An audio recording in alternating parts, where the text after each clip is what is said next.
ओम भगवते वासुदेवाय। नमो भगवते वासुदेवाय। ओम नमो भगवते वासुदेवाय। ओम नमो भगवते वासुदेवाय। ओम नमो भगवते वासुदेवाय। ओम नमो भगवते वासुदेवाय। नारायणं नमस्कृत्यं नारायण नमस्कृत्यं नरं चैव नरोत्तमं नरं चैव नरोत्तमं देवीं सरस्वतीं व्यासं देवीं सरस्वती व्यासं ततो जयमुदीरये। जयं धीरये। नष्टप्रायेषु अभद्रेषु प्रायेषु अभद्रेषु नित्यं भागवत सेवया नित्यं भागवतं सेवया भगवतीरुत्तमश्लोके भवति उत्तमश्लोके भक्तिर्भवति नैष्ठकी। नैष्टिके। कृष्णाय वासुदेवाय कृष्णाय वासुदेवाय देवकीनन्दनाय च देवकी नन्दनाय च नन्दगोपकुमाराय गोपकुमाराय गोविन्दाय नमो नमः। गोविन्दाय नमो नमः। ॐ ज्ञानाञ्जनाशलाकया चक्षुरुन्मिलितं येन तस्मै श्रीगुरवे नमः। श्रीचैतन्यमनोभीष्टं स्थापितं येन भूतले स्वयं रूपः तदा मह्यं ददाति स्वपदान्तिकम्। वन्देऽहं श्रीगुरो श्रीयुतापदकमलं श्रीगुरुं वैष्णवांश्च श्रीरूपं साग्रजातां सहगना रघुनाथान्वितं तं सजीवं साद्वैतं सावधूतं परिजनासहितं कृष्णचैतन्यदेवं श्री राधा कृष्ण पादा सहगना ललिता श्री विशाखान्वितांश्च हे कृष्णा करुणा सिंधु दीनबन्धो जगत्पते गोपेश गोपिका कान्त राधाकान्ता नमोऽस्तुते। सप्तकाञ्चना गौराङ्गी राधे वृन्दावनेश्वरी वृषभानुसुते देवी प्रणमामि हरिप्रिये। नमो विष्णुपादाय कृष्णप्रेष्ठाय भूतले श्रीमते भक्तिवेदान्त स्वामी नामिने। नमस्ते सारस्वते देवे गौरवाणी प्रचारिणे निर्विशेषा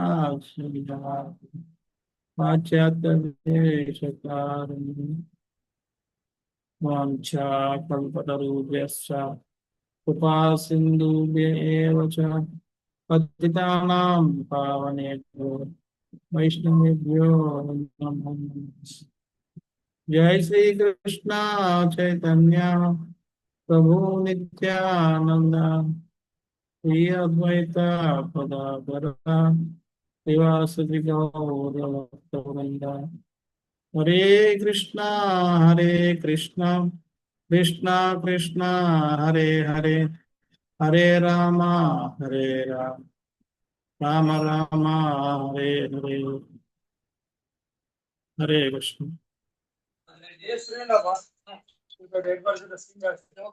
हरे कृष्णा प्रभु प्रभु सेकंड इसको किराना कैसे प्रभु किराना हरे कृष्ण। ఒక సెకండ్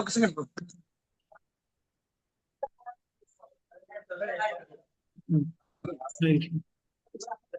प्रभु हरे कृष्ण रायचूर टेंपल गौरवित ఓకే.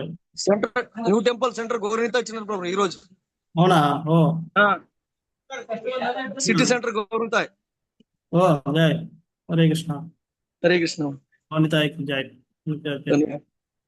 ఈ రోజు వచ్చినాడు ప్రభు. అవునా? ఓకే. అవునవును ఓకే. అవును.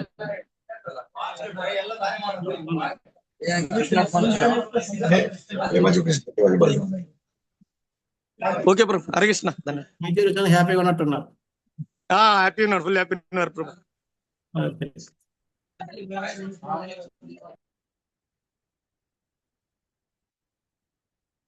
హరే కృష్ణ. సో మనం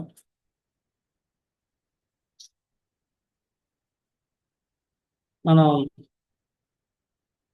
ఈరోజు 16 అధ్యాయం స్టార్ట్ చేయాలి కదా. 15 అయిపోయింది కదా.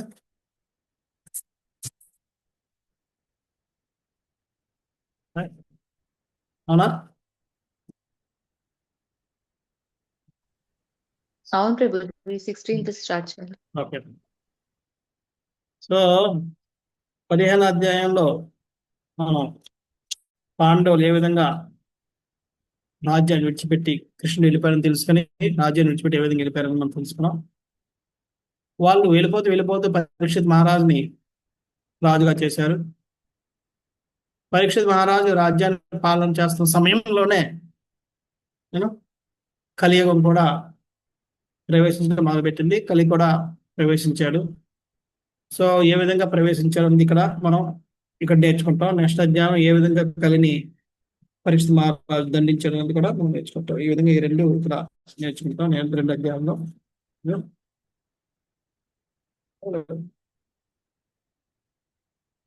రేపు 16 అధ్యాయంలో కలి ఏ విధంగా ప్రవేశిస్తుంది అని చెప్పి అనేది మనం నేర్చుకుంటాం. అందుకనే 16 అధ్యాయం పేరు పరీక్షిత్ మహారాజు కలియుగంలోకి ప్రవేశం ఇచ్చిన విధానం. ఫస్ట్ది సోతోవాచ యథా పరీక్షే ద్విజవర్య శిక్షయా మహీం భాగవత ససాసః యథా హి సూత్యామభిజాత కోవిదాః సమాధి సంవిప్రమహాద్భునస్తదా.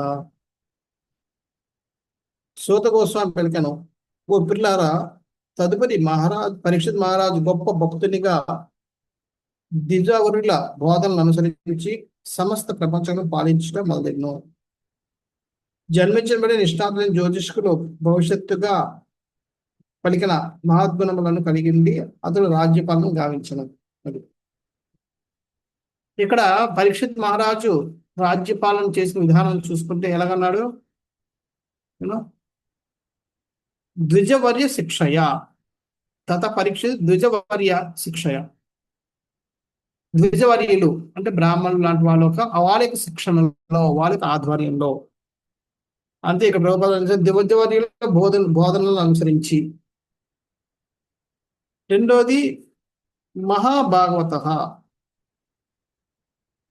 అని మంచి గొప్ప భక్తుడు.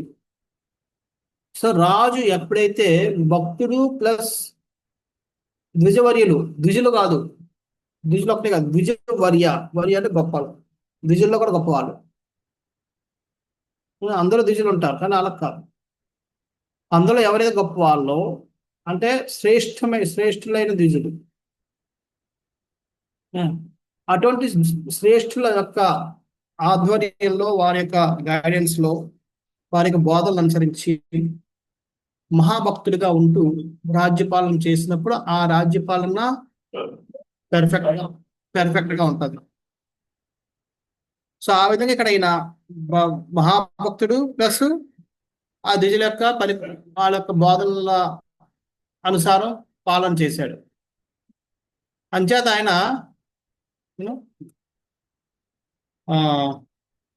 రాజ్యపాలన చాలా చక్కగా చేయగలిగేది జరిగింది.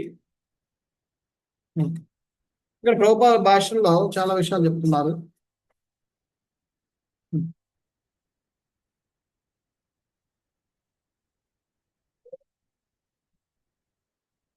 భగవద్భక్తుడు ఒకటే నిజమైన యోగ్యత ఉన్నది. అటు పిమ్మట ధారణ యోగ్యములైన శుభలక్షణములు అన్నీ క్రమంగా వృద్ధి చెందగలవు. సో ఎవరైనా రాజు అవడానికి ముందు లక్షణాలకి భగవద్భక్తుడు అన్నది ముఖ్యం. అది అవుతే ఆటోమేటిక్ గా మిగతా గుణాలన్నీ నెమ్మదిగా వస్తాయి. దాని మొదలవే ఇక్కడ ప్రభుపాద వారు నెక్స్ట్ దాంట్లో చెప్తున్నారు ఎవరు మహాభాగవతులు అనేది. మహాభాగవతులు అంటే పరీక్షిత్ మహారాజు మహాభాగవతోత్తముడు. ఎందుకని అతడు భక్తి యోగంలో నిష్ణాతుడే గాక తన దివ్య బోధన ద్వారా ఇతరులకు భక్తులుగా మార్చగలిగినంత సమర్థతయు కలిగి ఉన్నవాడు. కనుకనే పరీక్షిత్ మహారాజు ప్రథమ శ్రేణి భక్తుడై ఉన్నాడు. సో మహాభాగవత్ అంటే ఎవరు? తనకు తాను భక్తిలో నిష్ణాతుడు అవ్వడమే కాకుండా 10 మందిని కూడా ఆ విధంగా ప్రేరణ కల్పిస్తూ భక్తిలోకి తీసుకెళ్ళగలిగేవాడు మహాభాగవత్. అటువంటి మహాభాగవతులే ఎవరంటే ప్రభుపాద అడ్డు వాళ్ళు. ప్రభుపాద వారు భక్తిలో నిష్ణాతులు కాదు, 10 మందిని ఇన్స్పైర్ చేసి భక్తులు చేసి భక్తులకు అందరం భక్తి మార్గంలో తీసుకొచ్చాడు. సో అటువంటి భక్తులు కానీ రాజులైతే ఇంకా రాజ్యంలో రాజ్యం ఉంటుంది. వాళ్ళు యూనో వాళ్ళకి రాజ్యం అంతా అలా అధీనం ఉంటుంది, కానీ రాజ్యంలో ప్రతి ఒక్కరు కూడా భక్తులు చేసేస్తారు. అందుకని రాజుకి ఇలాంటి రాజులు ఉన్నప్పుడు ఆ రాజ్యం సుఖశాంతితో వర్ధిల్లుతారు. సో ఇక్కడ రాజ్యపాలన ఎలాగ ఉండాలన్న దాని మీద ప్రభుపాద రాస్తున్నారు. అంటే రోజుగా ఒక రాజ్యాంగ చట్టంపై చర్చించి ఏదో ప్రయోజనార్థమే దానిని మరలా అనుకూలమైన రీతిలో మార్చవలసిన అవసరం ఏమాత్రమూ లేదు. ఇప్పుడు జరిగేవన్నీ ఏం చేస్తారు? అసెంబ్లీలో ఎలక్షన్ ఓటింగ్ పెడతారు, మార్చేస్తూ ఉంటారు రాజ్యాంగం. ఒక గవర్నమెంట్ వస్తుంది, మద్యాన్ని నిషేధిస్తారన్నది. ఇంకో గవర్నమెంట్ వస్తుంది, మద్యాన్ని మళ్ళీ పెట్టేస్తూ ఉంటుంది. ఇంకో గవర్నమెంట్ వస్తుంది, అది గోవధన నిషేధిస్తూ ఉంటుంది. ఇంకొక వస్తుంది, పెడతా ఉంటుంది. ఇంకొక గవర్నమెంట్ వస్తుంది, పలానా వాళ్ళకి నేను ఫ్రీ అంటుంది, ఇంకో వాళ్ళకి తీసేస్తా ఉంటుంది. ఎవరికి నచ్చినట్టు వాళ్ళు రాజ్యాంగాన్ని మారుస్తూ ఉంటారు. కానీ అది నిజమైన రాజ్యం కదా. అందుకనే వాళ్ళ వెనకాల రెడ్డి వాళ్ళ ప్రయోజనాలు. ఎందుకంటే వాళ్ళ ఎలక్షన్లో గెలవడం కోసం ఏవో వాగ్దానాలు చేశారు, కానీ వాగ్దానాలు నిలబెట్టుకోవడం కోసమో, లేదంటే మళ్ళీ తర్వాత ఎలక్షన్లు వస్తున్నాయి కాబట్టి ఎలక్షన్లో ఓట్ల కోసమో ఇటువంటి సవరణ చేస్తారు. అంతే తప్ప వాళ్ళ సీట్లు వాళ్ళ ఓట్ల కోసం తప్ప నిజంగా అది ప్రజలకి అవసరమా కాదా, ప్రజలకి దానివల్ల ఏమైనా మంచి కొనగూడుతుందా లేదా అన్నది ఎవరు ఆలోచించారు. అందుకనే ఇటువంటి రోజుగా రాజ్యాంగ చట్టంపై చర్చించి ఏదో ప్రయోజనార్థమే దాన్ని మరలా అనుకూలమైన రీతిలో మార్చవలసిన అవసరం లేదు. యజ్ఞవల్క్యుడు, మనువు, పరాశరుడు వంటి మహర్షులచే నియమ నిబంధనలు ఇదివరకే సమస్త దేశ కాలములకు అనుగుణమైన రీతిలో నిర్దేశింపబడినవి. యజ్ఞవల్కుడు, మనువు, మను సంహిత, పరాశర ముని ఇటువంటి వాళ్ళు ఆల్రెడీ ఈ మానవ జీవితం మానవుడు ఏ విధంగా జీవించాలన్న దాని మీద రాశారు. మళ్ళీ దానికి కోసం మళ్ళీ చట్టాలు ఇట్లా తేవాల్సిన అవసరం లేదు. అది ఫాలో అవుతే చాలు. అది ఫాలో అవుతే చాలు కాదు, అది ఫాలో అవ్వాలి. మనిషి అన్నవాడు కూడా, మనిషి ఎవరైనా సరే అది. సో అది అంచేత రూల్స్ అనేవి ఆల్రెడీ పెట్టేసి ఉన్నాయి. మనం మార్చాల్సిన అవసరం లేదు, మనం చేసుకోవాల్సిన అవసరం లేదు.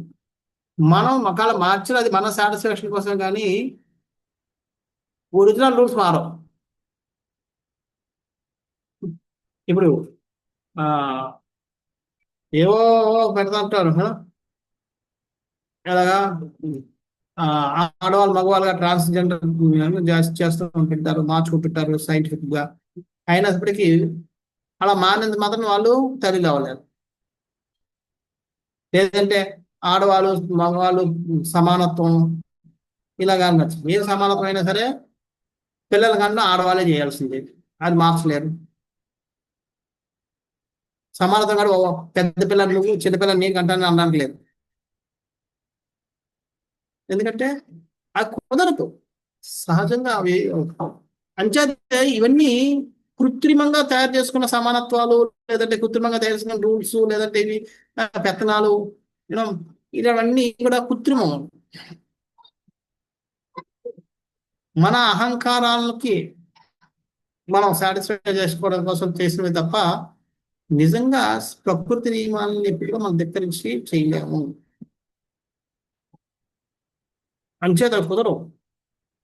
రూల్స్ అన్ని ఆల్రెడీ సెట్ చేసి ఉన్నాయి కాబట్టి దాని అనుసారం నడుచుకోవాల్సిందే తప్ప మనం ఏమైనా కృత్రిమంగా చేసుకుని దాని ప్రకారం నడుచుకుని అది మనం ఏదో చేస్తున్నాం అనుకుంటే అది మన అహంకారానికి వస్తుంది, కానీ మన కర్మని తగ్గించుతూ పైపెచ్చు కర్మ కూడా పెరిగే అవకాశాలు ఉంటాయి. ఇంకా ఇటువంటి వాటిలో మనం భాగస్వామ్యం అవ్వకూడదు. రెండోది సా ఉత్తరస్య తనయాం ఉపయేమ ఇరావతీం జనమే జయాన్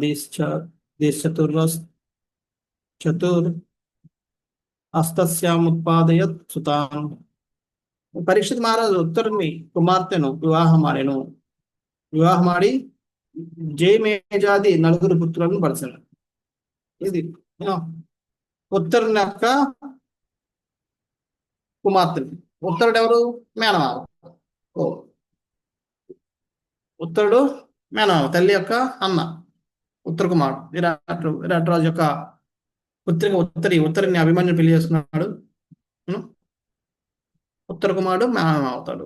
మేనమామ కూతుర్నే చేసుకున్నాం. మన సైడ్ మేనమామ కూతుర్ని చేసుకుంటాం, ఉత్తర భారతదేశం పెళ్లి చేసుకోరు.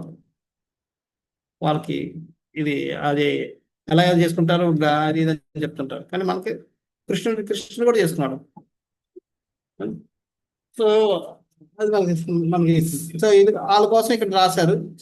జనమేజయుడు ఎవరు, ఇవన్నీ ప్రభుపాదులు రాశారు. మీరు చదువుకున్న స్టోరీ కాబట్టి. మూడోది ఆజహారాస్వ మేధాం స్త్రీం గంగాయాం భూరి దక్షిణాం సారద్వతం గురుం కృత్వా దేవాయత్రాక్షిగోచరా.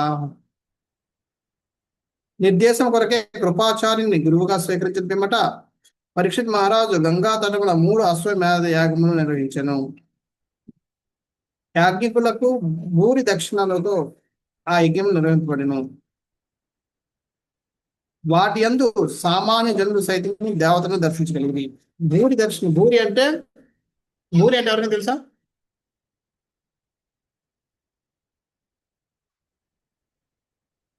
భూరి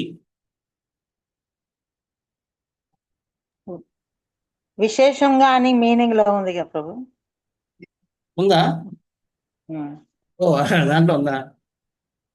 భూరి అంటే సంతృప్తి పరంగా. భూరి జనులు అంటారు. భూరి జనులు అంటే సంతృప్తిగా, సంతోషంగా ఉండేవాళ్ళు. భూరి దక్షిణలతో అంటే దక్షిణతో భూరించేశారు, అంటే దక్షిణతో సంతృష్టిపరిచారు బ్రాహ్మణులందరికీ యజ్ఞం చేసిన వాళ్ళకి. సో ఆ విధంగా యజ్ఞికులకు భూరి దక్షిణలతో అంటే యజ్ఞికుల్ని సంతృప్తిపరిచేటట్టుగా దక్షిణలు ఇచ్చారు. వాళ్ళందరూ సంతోషపడేది. సో ఆ విధంగా యజ్ఞాలు నిర్వహించారట. చూడండి, గొప్పతనం ఏంటంటే ఆ టైంలో సామాన్య మానవులు కూడా దేవతలు చూడగలిగారు. దాన్ని బట్టి పరీక్షిత్ మహారాజు యొక్క చూడండి, ఇప్పుడు మనం ఇన్విటేషన్ పంపించాము కదా, ప్రధానమంత్రి వస్తాడా? రాడు. ఎవరింటికి వస్తాడు ప్రధానమంత్రి? ఎవరైతే బాగా క్లోజో, ఎవరినైతే కాదన్నాడు అటువంటి, అంటే అంత ఫ్రెండ్షిప్ ఉండాలి వాళ్ళ మధ్యలో, అప్పుడే వస్తారు. అలాంటి ఇప్పుడు దేవతను పిలిచినట్టు దేవతలు అందరూ వచ్చారు అంటే పరీక్షిత్ మహారాజు ఎంత గొప్ప మహారాజు మనం అర్థం చేసుకోవచ్చు.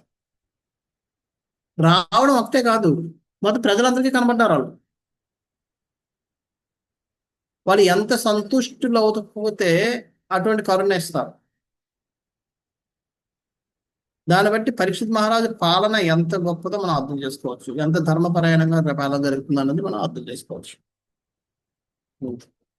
భగవాన్ ప్రభుపాద రాసిన భాషల్లో భగవాన్ వల్ల దేవత కూడా సామాన్య దృష్టికి అగోచరులుగా ఉందరు మనకు తెలిసిందే. అటువంటి దేవతలు కనబడుతున్నారంటే మనం చేసుకోవచ్చు. అందుకనే చెప్తారు, రాస్తారు లాస్ట్ లో.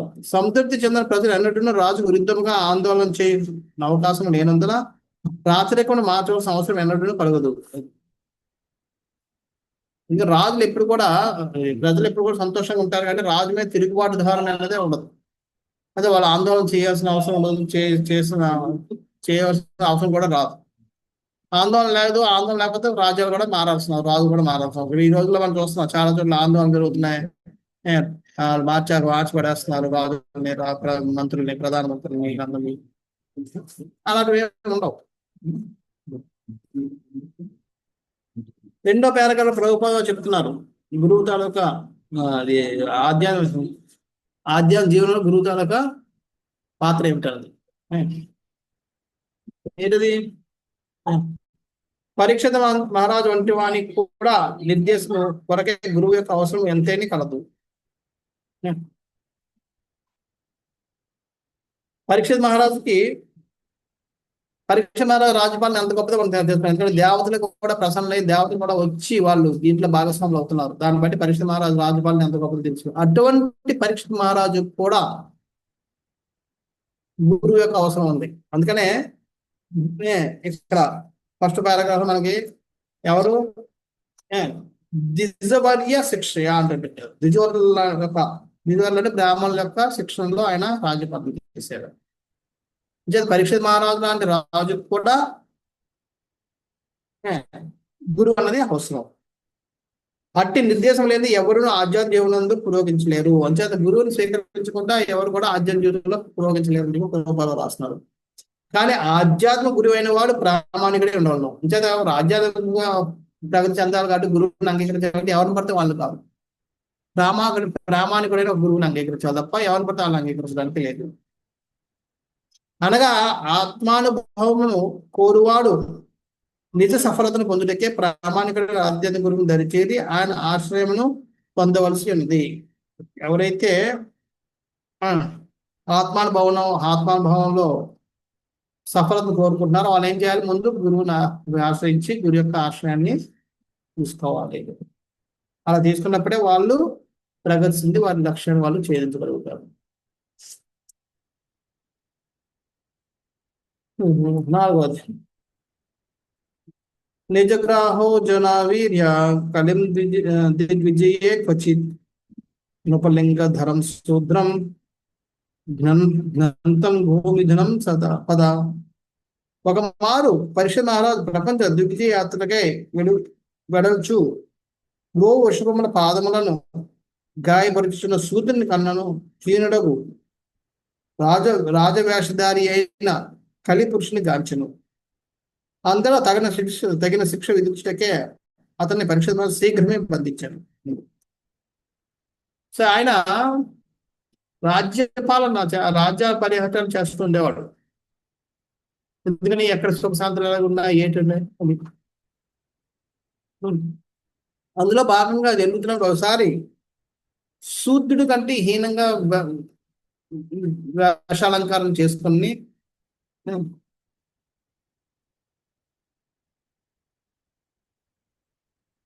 అక్కడ శూద్రుడి కంటే హీనుడు అయినప్పటికి కూడా వేషధారణ ఎలాగుంది? రాజుగా వేషం చేసుకున్నాడు. అంటే కపటం. రాజు కానివాడు రాజుగా వేషధారణ చేయడానికి లేదు. అందుకనే వెంటనే పరీక్షిత మహారాజు ఏం చేశాడు? దండించడానికి ఆయన్ని బంధించాడు. అంటే వేషధారణ కూడా మన యొక్క మనోప్రవృత్తికి తగినట్టుగా ఉండాలి.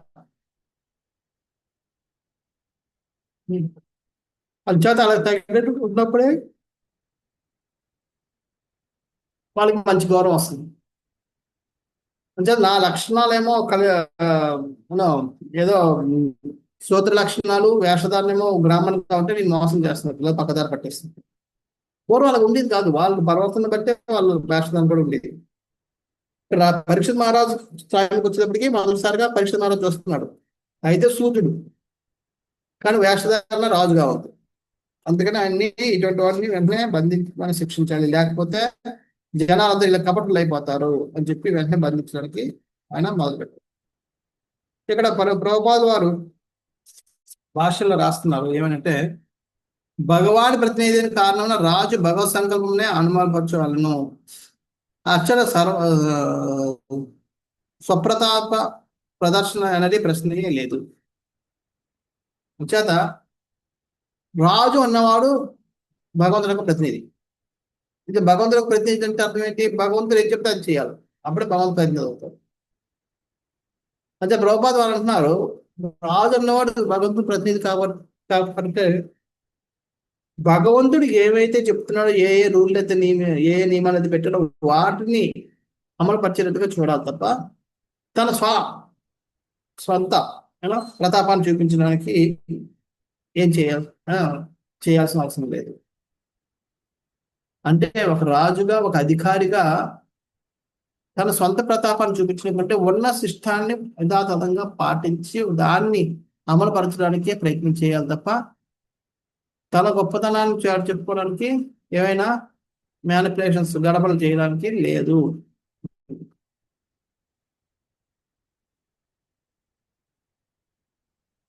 ఇక్కడ తర్వాత ప్రభుపాద రాస్తున్నారు, ఒక నాయకుడు అన్నవాడు దేన్ని సహించకూడదు అంది.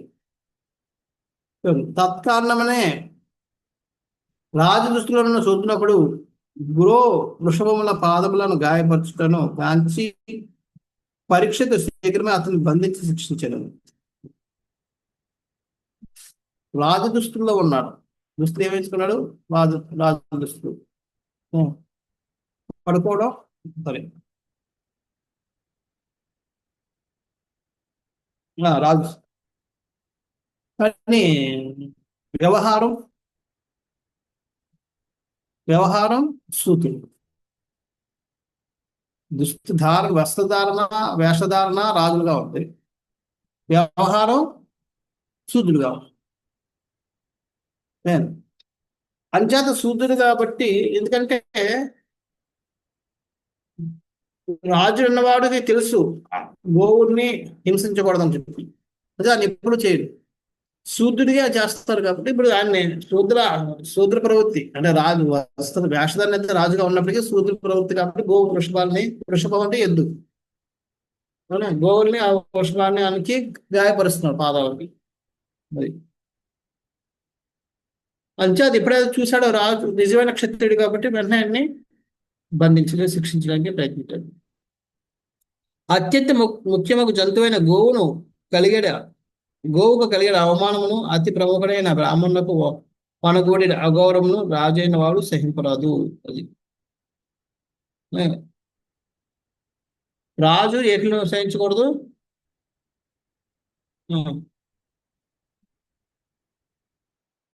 గోవుని అవమానించడం కానీ,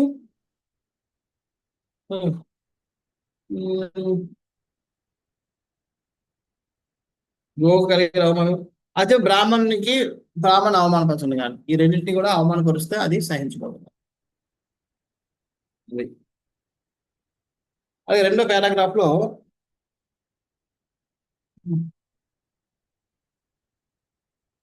డిగ్రేడేషన్ కొన్ని కారణాలు ప్రభుపాద ఇక్కడ వివరిస్తున్నారు. కలియుగం రెండో పారాగ్రాఫ్, కలియుగం అనగా కలహం మరియు దుర్నిర్వహణం అనే భావం. కలియుగంలో కలహం ప్లస్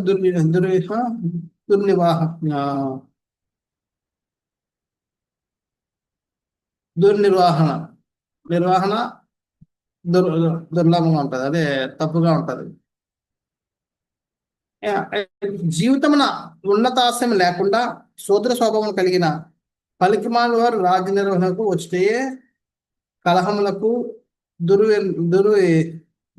దుర్నిర్వహణలకు మూల కారణమై ఉంది.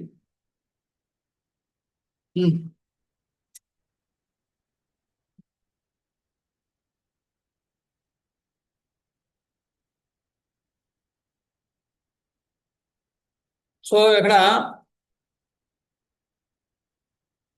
నిర్వహణ అనేది అంటే తప్పుడు నిర్వహణ ఎలా ఉంటుంది? ఎవరైతే శూద్ర స్వభావం కలిగిన వాళ్ళు రాజ్యపాలన చేయడం, లేదంటే ఉన్నతాశ్రయాలు లేని వాళ్ళు, ఇలాంటి వాళ్ళు రాజులైతే ఆ రాజ్యపాలనతో దుర్నిర్వహణగానే జరుగుతుంది. అంతేకాకుండా కలహాలకు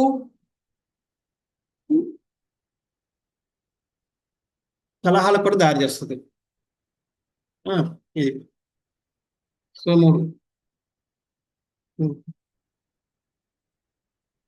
సో అది ఈ 3 వలన అక్కడ డిగ్రేడేషన్ అనేది అంటే పతనం అనేది మొదలవుతుంది. ఒకటి శూద్ర స్వభావం కలిగిన వాళ్ళు రాజులు అవ్వడం, 2 జీవితంలో ఉన్న స్థాయి లేని వాళ్ళు కూడా నాయకులు అవ్వడం, 3వది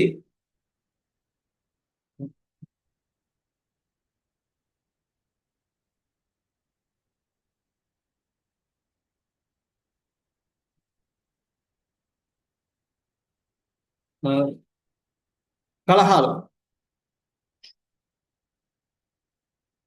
కలహాలకి కలియుగ ప్రభావం, కలహాలు వీటి వలన ఈ మన మానవ సమాజం అనేది పతనం అవుతూ వస్తుంది. సో ఇక్కడ 5 నుంచి 9 వరకు పరీక్షిత్ మహారాజు కలికి మధ్యలో సంభాషణ జరుగుతుంది. ఏ విధంగా కలి తను చంపొద్దని చెప్పి పనిష్మెంట్ ఏదైనా వేరేది ఇవ్వండి కానీ చంపొద్దని చెప్పి బతుకునాడుకోవడం అన్ని ఇక్కడ దాన్ని మనం 5 నుంచి 9 శ్లోకం అవుతుంది మనం. సౌనక ఉవాచ కర్షహేతే నిజగ్రాహ కలిం దిగ్విజయేర్నృపః ముదేవా చిహ్న దృక్ శూద్ర కోసౌగామ్యః పదాహనాత్ తత్తద్యతాం మహాభాగా యది కృష్ణ కథాశ్రయం.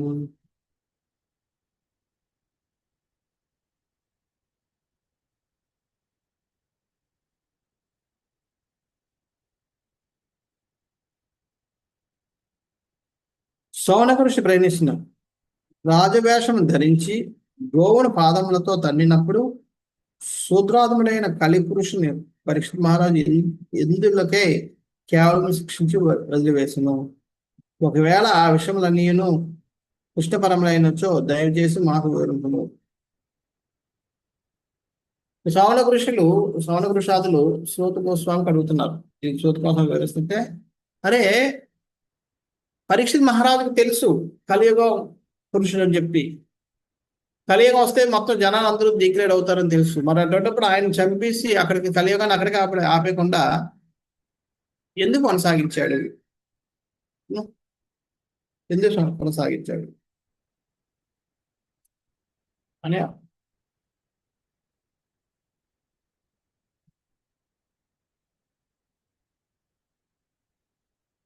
రెండవది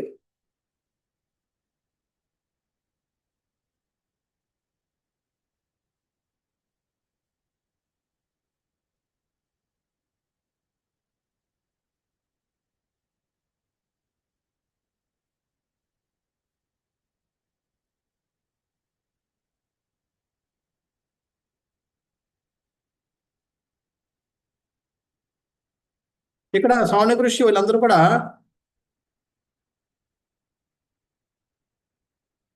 అదే అడుగుతున్నారు, ఎందుకు వాళ్ళని శిక్షించి చంపేయకుండా కలియుగ ప్రభావం చేత జనాలు డిగ్రేడ్ అవుతారని తెలుసు పరీక్షిత్ మహారాజుకి. అటువంటిప్పుడు కలియుగం రాకుండా అక్కడ ఆపేసి అక్కడ చంపేసి ఉంటే ఆయన్ని రాకుండా లేదు కదా, ఎందుకు వదిలిపెట్టారు? అయితే ఇవన్నీ కూడా మీరు ఏంటి కృష్ణ పరములైనచో అంటే కృష్ణ సంబంధించినవైతేనే చెప్పండి మాకు, లేకపోతే వద్దు, లేకపోతే దీనికోసం చర్చించద్దు అని చెప్పి అడుగుతున్నాం. ఇందులో భాష్యంలో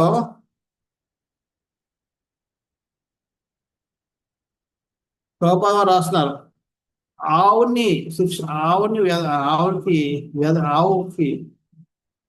వ్యధకి గురి చేసిన వాడు తప్పనిసరిగా శిక్షించబడాలి.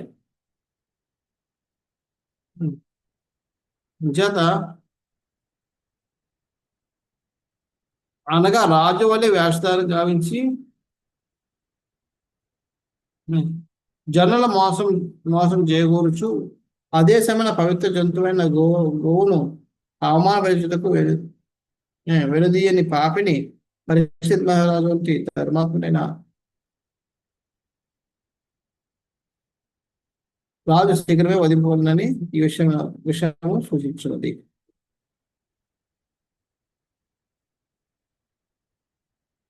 అంటే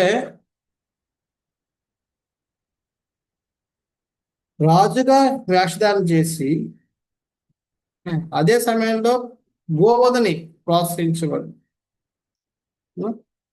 లేదా గోవధని లేదా గోవుని అవమానపరచడానికి వెనకాలను అన్ని వెంటనే అటువంటి పాపిని వెంటనే శీఘ్రమే వధించాలి. అంటే ఆయన ఎటువంటి డ్రెస్ చేసుకోవచ్చు, ఎటువంటి స్థాయిలో ఉండుండొచ్చు, కానీ గోవుని అవమానపరిస్తే అటువంటి వ్యక్తికి వెంటనే మరణ శిక్ష వేయాలి చెప్తున్నారు.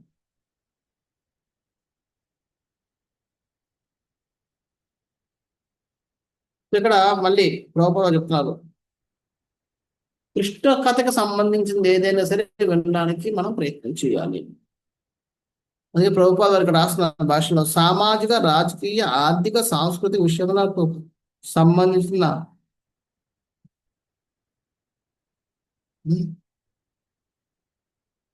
సంబంధించిన పలు అంశాలు శ్రీమద్ భాగవతంలో చర్చించబడినను అవన్నీ శ్రీకృష్ణ వరములే ఉన్నందున శ్రవణదాయకములై ఉన్నవి. శ్రవణదాయకములు, శ్రవణదాయకములు అంటే శ్రవణానికి అనుకూలమైనవి.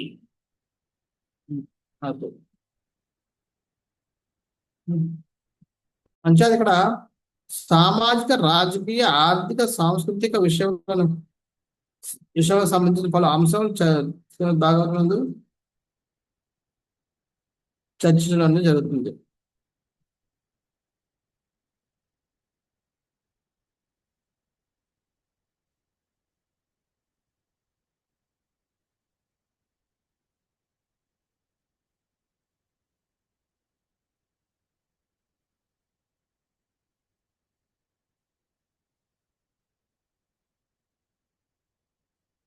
Okay, sorry. సో మనం ఏది విన్నా సరే కొన్నిసార్లు మనం భక్తుల మధ్యలో సంభాషణ జరిగినప్పుడు ఇవన్నీ జరుగుతుంటాయి, సామాజిక విషయాలు, రాజకీయ విషయాలు అని. కానీ అవి అటు వరకు ఉండిపోకూడదు. ఆ కృష్ణ కథ సంబంధించిన అయితే మనం వాటిని మనం చర్చించవచ్చు, లేకపోతే వాటిని చర్చించకూడదు. అందుకని ఇక్కడ ఇది కూడా ఋషులు కూడా అదే అడుగుతున్నారు, ఎందుకు చంపలేదు అన్న విషయాన్ని, అది కృష్ణుడికి సంబంధించిన, కృష్ణ కథకు సంబంధించింది అయితే మాకు వివరించి, లేకపోతే మాకు అవసరం లేదు. త్రిగుణ ఫలమైన కారణంగా భౌతిక జగమునంతని ప్రతిదీను అపవిత్రమై ఉన్నను శ్రీకృష్ణ భగవానుడు సమస్యను పవిత్రం కావించబడి ఉన్నాడు. అంచేత ఇక్కడ భౌతిక ప్రపంచంలో ఏది చర్చించినా అది భౌతిక సంపర్కంలో వచ్చినట్టే, కాబట్టి అవన్నీ అపవిత్రాలే. కానీ ఎప్పుడైతే దానికి కృష్ణ కథను మనం జోడిస్తామో అది పవిత్రమే. అందుకనే మనం భక్తుల యొక్క జీవిత చరిత్రలు మనం చర్చిస్తూ ఉంటాం, భక్తుల యొక్క వ్యవహారాలు మనం చర్చిస్తూ ఉంటాం. అది భక్తుల యొక్క జీవిత చరిత్ర అయినప్పటికీ కూడా అది భగవంతుడి యొక్క భగవంతుడి సంబంధం కలిగి ఉంది, కాబట్టి అది ఆటోమేటిక్గా భక్తి అవుతుంది. అందుకనే మనం భగవంతుడితో పాటు భక్తుల యొక్క జీవిత చరిత్రను కూడా చర్చించడం అనేది జరుగుతూ ఉంటుంది. అతవ్యాస్య పదాంభోజం అకరంధలిహాం సతాం రసదాళైర్ ఆయుషో యద సద్వ్యయ. భక్తులైన వారు శ్రీకృష్ణ పదాంబుజ మకరందమును గోరుటకే అలవాటు పడి ఉందరు. ప్రశస్తమైన జీవితమును వృధా పరచునటువంటి అన్య విషయముల వలన ఏమీను ప్రయోజనం కలగదు.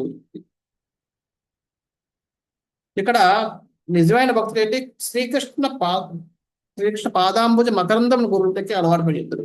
అంటే నిజమైన భక్తులు ఏంటి? ఎప్పుడు కూడా కృష్ణ కథ వినడానికి ఆతృతలో ఉంటారు. ప్రశస్తమైన జీవితం వృధా పరచునటువంటి, ప్రశస్త అంటే ప్రస్తుతం మనకి ఇవ్వబడిన, ప్రశస్తం అంటే మనకి ఇవ్వబడిన మనకి ఇవ్వబడిన జీవితాన్ని వృధాపరిచే అన్ని విషయాల వల్ల మనకు ప్రయోజనం ఏంటంటే మన చేతిలో ఉన్న ప్రస్తుతం మనకి చెప్పినవి మనకి ఇచ్చిన మన వసగిన అని అర్థం. మనకి ఇచ్చిన జీవితాన్ని మనం అన్ని విషయాలు కృష్ణ విషయాలు కాకుండా వేరే విషయాల మీద మనం చర్చించినప్పుడు అది వ్యర్థం, ఏం ప్రయోజనం ఉండదు, వేస్ట్ అయిపోతుంది. ప్రభుపాద వారు రాస్తున్నారు, తత్కారణమైన కృష్ణ పరములు కానీ కృష్ణ పరములు కాని విషయములతో జీవితమున క్షణకాలం కూడా వృద్ధ కానట్టు చూసుకుంటా మన ధర్మమై ఉన్నది. ఎంతటి వినుసొంపు విషయమైనను కృష్ణతో సంబంధం కలది కానిచో శ్రవణార్హం మెనడు కాబోదు. శ్రవణానికి అర్హత ఉండదు అని చెప్తున్నారు. ఎంత మనకి ఆనందానికి ఇచ్చేదైనా సరే అది కృష్ణుడితో సంబంధం లేనప్పుడు అది శ్రవణానికి అయోగ్యురాలే ఉంటుంది ఆ విషయం. సో ఈ విధంగా భగవంతుడి యొక్క చర్చలు తప్ప వేరే చర్చ ఏది చేసినా అది మనకి ప్రయోజనం కనిపించలేదు. అందుకని వాళ్ళు అది కృష్ణుడికి సంబంధించినది చర్చించండి, లేకపోతే వద్దని చెప్పారు.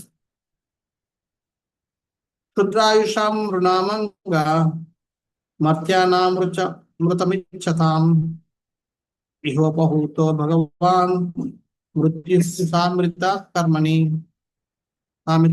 సామిత్ర కర్మని. ఓ సూత గోస్వామి, మనుషులలో కొందరు మృత్యువు నుండి బయటపడి నిత్య జీవనం పొందనభిలషించుండును. మృత్యు నియామకుడైన యమరాజును ఆహ్వానించిన ద్వారా వారు ఆ సంహార కార్యం నుండి తప్పించుకుంటున్నారు.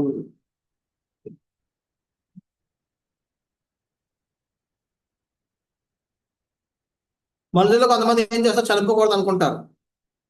అందుకే అది రాస్తారు, మనుషుల్లో కొందరు మృత్యు నుండి బయటపడి నిత్య జీవితాన్ని పొందని అభిలషించుకుంటారు. కొంతమంది ఏం చేస్తారు, ఎప్పుడు కూడా నిత్యం వాళ్ళకి బతికి ఉండిపోవాలనుకుంటారు. దానికి మార్గం ఏం చెప్తున్నారు, మృత్యు నియామకుడు యమరాజును ఆహ్వానించడం ద్వారా వారు ఆ సంహార కార్యం నుండి తప్పించుకొని వచ్చిన.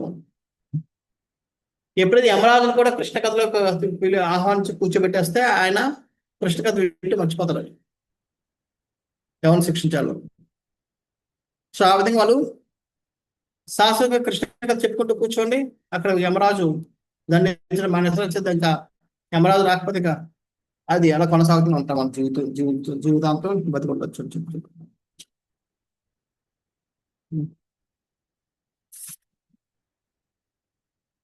ఇక్కడ ప్రభుపాద వాళ్ళు భాష రాస్తారు, యమరాజు యొక్క అటువంటి కర్కశ సంహార కార్యం నివారించుటకు అతని హరినామ సంకీర్తన శ్రవణములకు ఆహ్వానించే ఏకైక మార్గమై ఉన్నది. యమరాజు కర్కశ సంహారం కార్యం అంటే ఆయన ఎవరైనా తీసుకెళ్తే కర్కశంగా తీసుకెళ్తారు, చాలా బాధలు పెడుతూ తీసుకెళ్తారు. సో దాని నుంచి బయటపడాలి మార్గం ఏంటంటే ఆయనకి హరినామ సంకీర్తన శ్రవణానికి ఆహ్వానించడం. రండి, వచ్చి మా ఇంట్లో కీర్తన అవుతుంది, రండి సాయంత్రం రండి. ఆయన వచ్చి కూర్చుంటే కథ మర్చిపోతారు.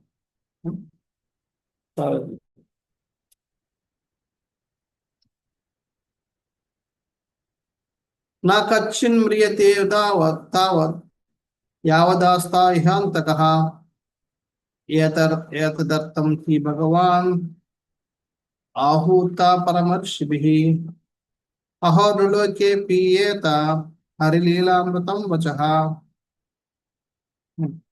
ప్రతి ఒక్కరికి మృత్యువును కలుగజేయి యమరాజు ఇచ్చుట ఉన్నంత కాలము ఎవరికి మృత్యు సంభవింపదు. కనుకనే మహర్షులు భగవత్ప్రతినిధి యువరాజును ఇచ్చుటకు ఆహ్వానించేది. అతడి పిడికిల్లో చిక్కి ఉన్న జీవులు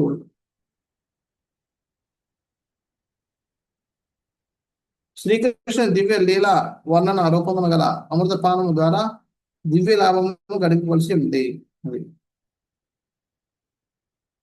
ప్రతి ఒక్కరు మృత్యువును కలుగజేయి యమరాజు ఇచ్చిన ఉన్నంత కాలం ఎవరికి మృత్యువు సంభవించదు. కనుక మహర్షులు భగవత్ ప్రతినిధి అని యమరాజునికి ఆహ్వానించదు. అందులో వీళ్ళు ఏం చేశారు, ఎందుకని ఇప్పుడు వీళ్ళు చర్చిస్తున్నారు. చర్చిస్తే ఆ చర్చిలో కొన్నిసార్లు ఏదైనా జీవులు వచ్చి భాగస్వాములు అయ్యే అవకాశం ఉంది. కానీ వాళ్ళు భాగస్వాములు అవ్వాలి అంటే అది ఎప్పుడైనా అవ్వచ్చు, 5 సంవత్సరాల తర్వాత 10 సంవత్సరాలు అవ్వచ్చు. కానీ వాళ్ళు భాగస్వాములు అవ్వాలంటే ముందు వాళ్ళు బతికుండాలి. బతికుంటే ఏదో ఒక సమయంలో వాళ్ళు ఆ చర్చిలోకి వస్తారు, వింటారు, విని వాళ్ళు కూడా ఆకర్షితులై భక్తి చేసుకుంటారు. మరి ఆ వినడానికి వరకు వాళ్ళు ఎప్పుడు వింటారో తెలియదు, ఎన్ని సంవత్సరాలు పడుతుందో తెలియదు. మరి అప్పటివరకు బతికుండాలని ఏం చేయాలి? ఎవరు చనిపోయేటట్టు చేసి చనిపోవాలని చంపాలంటే యమరాజే. అదే అటువంటి యమరాజు పిలిపించి అనుకోండి, ఆ యమరాజు మర్చిపోతాడు కృష్ణ కథ వింటూ, ఎవరిని దండితో.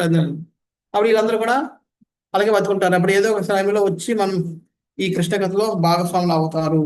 అంచేత అదే యమరాజుని ఇక్కడ గమనిస్తుంది. అతని పిటికల్లో చిక్కిన జీవులు శ్రీకృష్ణ దివ్య లీలా వర్ణన రూపమున గల అమృతమానం ద్వారా దివ్య లాభం గడిపవలసి. సో ఎప్పుడైతే ఆయన యమరాజు వింటూ కూర్చున్నాడో ఆయన వీళ్ళు కూడా వింటారు, వీళ్ళు కూడా వాళ్ళ జీవితాన్ని ఉద్ధరించుకోగలుగుతారు అని చెప్పి ఇక్కడ యమరాజు పిలవాలనే విషయాన్ని ఇక్కడ చర్చిస్తున్నాం. అయితే ఇక్కడ కృష్ణా చక్రవర్తి అక్కడి వారు ఒక చిన్న మంచి విషయం.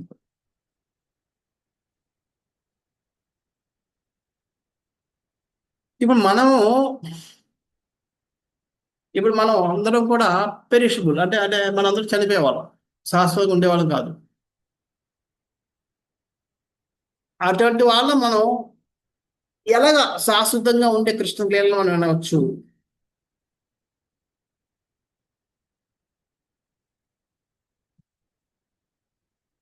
సో అంచేత మనం ఒకవేళ మనం విందాం అనుకుని కూర్చున్నా సరే ఎన్ని రోజులు వినగలం? ఒక 5 రోజులు, 10 రోజులు, 5 సంవత్సరాలు, 10 సంవత్సరాలు, అయితే 50 సంవత్సరాలు తర్వాత చనిపోవాల్సిందే, మన మృత్యు వస్తుంది.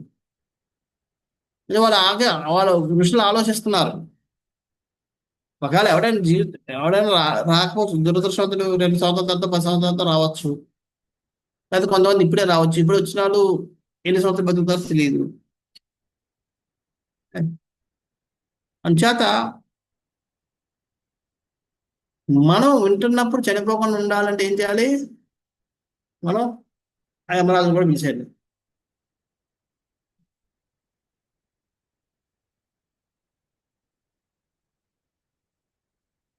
ఇక్కడ మనం ఒక యజ్ఞం చేద్దాం. ఏట యజ్ఞం? కృష్ణ కథ యజ్ఞం. యజ్ఞం చేస్తే బలి ఇవ్వాలి ఒక పశువుని. ఏట పశువు? యమరాజు. అంటే యమరాజు చంపేస్తాడు కాదు, యమరాజు తన యొక్క కర్తవ్యాన్ని మర్చిపోయాడు. యమరాజుగా వ్యవహరించకపోతే లేనట్టే ఉన్నాను. పోలీసు ఉన్నాను అనుకోండి, పోలీసులకు వ్యవహరించకపోతే ఆ పోలీసు మంది దొంగతనం చేసేస్తున్నాను అనుకోండి, అంటే పోలీసు ఉన్నట్టు లేకపోయినట్టే, అంతే కదా. సో అదే విధంగా ఎప్పుడైతే ఈ కృష్ణ కథ అనే యజ్ఞానికి మనం యమరాజు పిలుస్తామో యమరాజు మర్చిపోతాడు, అప్పుడు యమరాజు వ్యవహరించడు, అంటే యమరాజు పోస్ట్ పోయినట్టే. అయితే యమరాజు బలిద్దాం, అంచేది యమరాజు పిలవండి అని చెప్పి అందరూ కలిపి పిలుస్తున్నారు. దానివల్ల ఫలితం ఏంటి? ఆయన అందరినీ ఎవరిని దండించడు, అందరూ బతికిపోతారు. అంటే వినాలనుకుంటున్న వింటుంటారు, వెళ్ళలేదు అన్న వాళ్ళు కనీసం నరకానికి వెళ్ళకుండా ఈ జీవితంలోనే కొద్దిగా వాళ్ళు సుఖపడుతుంటారు. ఒక సాధువు దగ్గరికి వెళ్ళి కొంతమంది అడుగుతారు, ఆశీర్వదించండి. ఒక కిరాతకుడు వెళ్తాడు, వీళ్ళు ఆశీర్వదించాడంటే ఆ కిరాతకుడికి ఆ సాధువు ఆశీర్వదిస్తాడు, నువ్వు ఎప్పటికీ చనిపోకూడదు, ఇలాగే ఉండాలని చెప్పి. అది చూడగానే మిగతా వాళ్ళకి ఆశ్చర్యం వస్తుంది, అరే ఇటువంటి కిరాతకుడికే ఆయన అంత పెద్ద వరం ఇచ్చాడు, మనకి ఇంకెంత పెద్ద వరం వస్తున్నాడు. వెంటనే ఒక పుణ్యాత్ముడిని పంపించాడు. పంపిస్తే ఆ పుణ్యాత్ముడు వెంటనే ఏం చెప్పాడు? నువ్వు ఇప్పుడే చచ్చిపోయి. అందరూ ఇదేంటి, ఆ కిరాతకుడు ఏమో నువ్వు సావద్దు, ఇక్కడే బతుకుని చెప్తున్నాను. ఇంత పుణ్యాత్ముడు ఈయనకి ఇంకా ఎక్కువ కాలం ఉండాలని చెప్పి ఆశించ, ఇప్పుడు చనిపోవాలని చెప్పింది, ఇది అక్కడ దృష్టి అని చెప్పి ఆశ్చర్యపోయారు. వాళ్ళ ఏదో ఉంటే మనం చూద్దాం అని చెప్పి మరోసారి మూడవని ఒక భక్తుడిని పంపించాడు. భక్తుడిని పంపిస్తే ఆ భక్తుడికి అన్నారు, నువ్వు నీ ఇష్టం, నువ్వు చావాలని చావు, బతకాలని బతుకు, నాకేం ప్రాబ్లం లేదు. ఇది ఏం అర్థం అవ్వలే. వెళ్ళి అడిగారు, అదేంటి స్వామి మీరు ఆ? ఆ కిరాతకుడికి మీరేమో బతకమని ఇచ్చారు, ఈ మంచి పుణ్యాత్ముడికి ఏమో మీరేమో చనిపోమని చెప్తున్నారు, ఎవరి భక్తుడికి ఏమో నువ్వు వండాలంటే ఉండి పోవాలని పోనీ ఇష్టం అని చెప్తున్నారు, ఇదే ఏం అర్థం అవ్వలేదు. అంటే అప్పుడు అంటారు, కిరాతకుడు ఎన్నో పాపాలు చేసి కూర్చున్నాడు, ఇప్పుడు ఆ చనిపోయింటే ఎక్కడికి వెళ్తాడు? యమలోకంకి వెళ్తాడు. అంచేత చనిపోతే యమలోకంకి వెళ్ళే కంటే బతికొండడం బెటర్ ఇక్కడ. అందుకని ఆయనకి బతికొండమని నేను వరం ఇచ్చాను. ఓ మరి ఈయనకి మరి చచ్చిపోయించారు ఎందుకంటారు? ఎందుకంటే ఈయన కోసం ఈయన ఎన్నో పుణ్యాలు చేశాడు, ఈయన కోసం స్వర్గలోక వాసం అంతా ఎదురు చూస్తుంది, ఆ భోగాలన్నీ ఎదురు చూస్తున్నాయి, భోగించే. ఈయన చచ్చిపోతే ఏమవుద్ది? అక్కడికి వెళ్ళి భోగిస్తాడు, ఎందుకంటే మంచి రాజుబాబు. అందుకని ఆయనకి అక్కడికి వెళ్ళిపోమని చెప్పాను, అందుకని చనిపోమని చెప్పాను. ఓ వెరీ నైస్, వెరీ. మరి ఈయనకేంటంటే మీరు ఎవరు మీ ఇష్టం అంటున్నారంటే, నేను భక్తుడు కాబట్టి ఇక్కడికి వెళ్ళినా అదే పూజ చేయాలి, అక్కడికి వెళ్ళినా అదే పూజ చేయాలి. ఇప్పుడు మనం భాగవతం వింటున్నాం, అక్కడ గోలోకి వెళ్ళిన భాగవతం వినాల్సిందే. నిద్ర వస్తుందంటే పనిచేయదు. మనకి చెప్పే వాళ్ళకి నాకు నిద్ర వస్తుంది, నాతో పాటు వింటాను, మీకు నిద్ర వస్తుంటుంది కదా. కానీ అక్కడ ఎవరు పడుకో. అంచేత భక్తులు ఇక్కడ ఇక్కడ ఇక్కడ ఏం చేస్తున్నారో భగవద్ధామ వెళ్ళి కూడా అదే చేస్తుంటారు. బతుకున్నా ఒకటే, చనిపోయినా ఒకటే. అందుకనే అనంతల వారికి చెప్తారు, అనంతల వారికి ఒకసారి పాము కాటేస్తుంది. కాటేస్తే ఆయన మందు తీసుకోవడం లేదు, ఆ విషం పెరిగిపోయి కాలంతా పుండి అయిపోయి పెద్ద పెద్ద అయిపోతుంది, దాని నుంచి చీము రక్తం కారుతూ ఉంటుంది, చాలా బాధపడుతున్నాడు, అది సెప్టిక్ అయిపోతుంది. తర్వాత అలా విషం అంటే ఒక భాగం నెమ్మ పైకి ఎక్కుతుంది. అందరూ వైష్ణవులు అందరూ ఎంతసార్లు చెప్పినా సరే మందు తీసుకుంటే అవసరం లేదు అంటారు. ఇంకా లాభం లేదు, నీకు మనం చెప్తే వినని చెప్పి అందరూ బాలాజీని వెళ్ళి వేడుకుంటారు, స్వామి నువ్వే ఏదో చెయ్యు, ఆయన మా మాట ఎవరి మాట వినలేదు, నువ్వు చెప్తే వింటాడేమో, వెళ్ళి ట్రై చేయని చెప్పి. ఇప్పుడు స్వయం బాలాజీ వస్తాడు, వచ్చి అనంతాచారి అంటే ఏం స్వామి అన్నారు. అంటే ఏమయ్యా అలా పాము కాటేసిందంటే నువ్వేం విషయం ఎక్కుతుందా? మరి మందులు వేసుకోవడం లేదంటే ఎందుకు మందులు వేసుకోవాలంటారు. అంటే అప్పుడు అంటాడు, ఎందుకు మందులు వేసుకోవడానికి అడిగితే ఏమంటాడు, మందులు వేసుకుంటే ఏమవుద్ది అన్నాడు. మందులు వేసుకోకపోతే చనిపోతావు కదా అంటారు. చనిపోతే ఏమైంది? విషం నా శరీరాన్నే శరీరాన్ని నాశనం చేస్తుంది పాము విషం. కానీ నాలో పెద్ద విషయం ఉందే, ద్వేషం, అనర్థాలు అనే దోషం, ఒక విషయం ఉంది, అది నా జీవితాన్ని నాశనం చేసేస్తుంది. ఈ విషం ఓన్లీ నా దేహాన్ని నాశనం చేస్తుంది, కానీ నాలో ఉన్న అనర్థాలు నా జీవితాన్ని నాశనం చేస్తున్నాయి. అంచేత ఆ విషయం మంది ఈ విషయం ఎంత కాదు స్వామి, అది ఉంది కాబట్టి దాని ముందు ఇదేం పెద్ద చిత్రం కాదు, పెద్దగా పనిచేయదు అంటారు. అయినా సరే నువ్వు బతికుండాలి, ఇక్కడ ఉండాలి, నా సేవ చేస్తాను. అరే నీ సేవ నేను ఎప్పుడైనా చేస్తాను, బతికున్నా ఇక్కడ సేవ చేస్తాను, బతకపోతే అక్కడ చనిపోతే అక్కడికి వెళ్ళి సేవ చేస్తాను. ఎక్కడ నీకు సేవ చేయాల్సిందే, నీ ఎక్కడికి వెళ్ళిపోతాను. అంచేత భక్తుడు ఎక్కడున్నా సేవ ఆయన దాంట్లో ఏమి తేడా ఉండదు. చేత భక్తుడు బతికున్నా ఒకటే, చనిపోయినా ఒకటే. అందుకే చెప్తారు కదా, మీకు సామెత ఒకటి ఉంది, ఏనుగు చనిపోయినా బతుకున్నా ఒకటే వాల్యూ అట, తెలుసా ఎవరికైనా?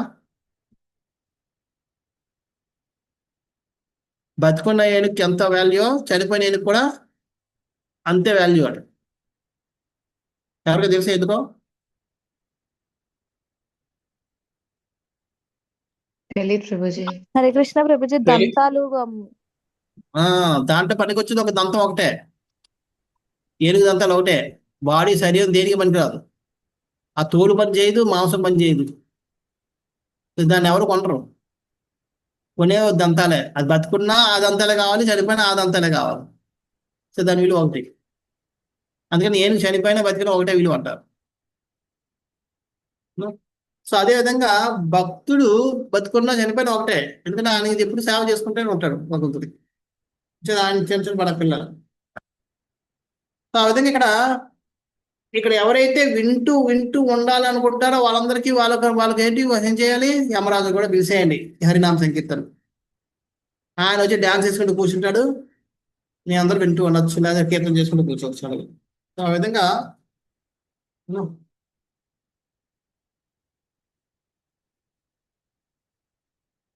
సో ఇక్కడ చెప్తారు, అందుకని అతని పిడికిల్లో చిక్కి ఉన్న జీవుడు శ్రీకృష్ణ దివ్య లీలా వర్ణన రూపములు గల అమృత పానము ద్వారా దివ్య లాభం గడిపవలసి ఉంది. ఎప్పుడైతే జీవులు చంపడో జీవులందరూ కూడా ఈ కృష్ణ కథ వింటూ వింటూ వింటూ వాళ్ళ జీవితాన్ని సార్థకం చేసుకుని వాళ్ళు భగవంతం వెళ్ళిపోతారు. అందుకని ఈ ఋషులందరూ కూడా యమరాజు కూడా పిలుస్తున్నారు, ఇలా వస్తున్నారు.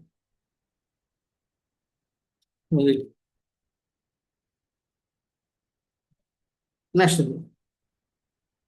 ఇక్కడ కలియుగ లక్షణాలు చెప్తున్నారు, కలియుగ జీవితాల లక్షణాలు. మందస్య మంద ప్రజ్ఞస్య వయో మందాయుష్శ్చ వై నిద్రహి హిరేతే నక్తం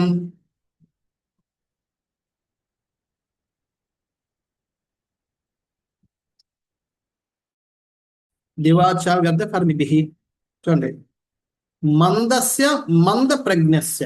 మందస్య అంటే మందలు అంటే మంద బుద్ధి అంటే మందమతులు. మంద ప్రజ్ఞ అంటే ప్రజ్ఞ అంటే జ్ఞాపకశక్తి, తెలివితేటలు. మంద ప్రజ్ఞ. మందస్య అంటే బద్ధకస్తులు. ఒకటేమో బద్ధకస్తులు, రెండోదేమో బుద్ధి కూడా మంద బుద్ధి, మంద ప్రజ్ఞ, తెలివితేటలు కూడా మందంగా ఉంటాయి. వయో మందస్. వయో అంటే వయసులో, మంద ఆయుష్ కూడా మందం అంటే చిన్నది, తక్కువ. తర్వాత ఏం చేస్తారు? నిద్రయా హ్రీతే నక్తం. నిద్రలో హ్రీయతే నక్తం అంటే హ్రీయతే అంటే నిద్రలో వీళ్ళు దేన్ని జీవితాన్ని గడుపుతూ ఉంటారు. రాత్రంతా నిద్రలో జీవితం గడుపుతారు. నేను దివాచ అంటే పగలు. దివాచ వ్యర్థ కర్మభి, కర్మలు చేస్తారు కానీ ఎటువంటి కర్మలు? వ్యర్థ కర్మలు చేస్తూ పగలు సమయాన్ని వ్యర్థం చేస్తుంటాం. మనం చూస్తున్నాం, పగలంతా ఏం చేస్తుంటాం? ఈ ఇన్స్టాగ్రామ్స్, వాట్సాప్లు, లేదంటే ఈ యూట్యూబ్ వీడియోస్, షార్ట్స్ చూసుకుంటూ రోజంతా గడిపేస్తాం. పిల్లలందరికీ అదే ప్రాబ్లం. ఎగ్జామ్ వచ్చే వరకు చూసుకుంటూ కూర్చుంటారు, ఎగ్జామ్ దగ్గర టెన్షన్ పడిపోతారు, ఆ తర్వాత ఫెయిల్ అయిపోతే ఆత్మహత్య చేసుకుంటున్నారు. ఏంటిది?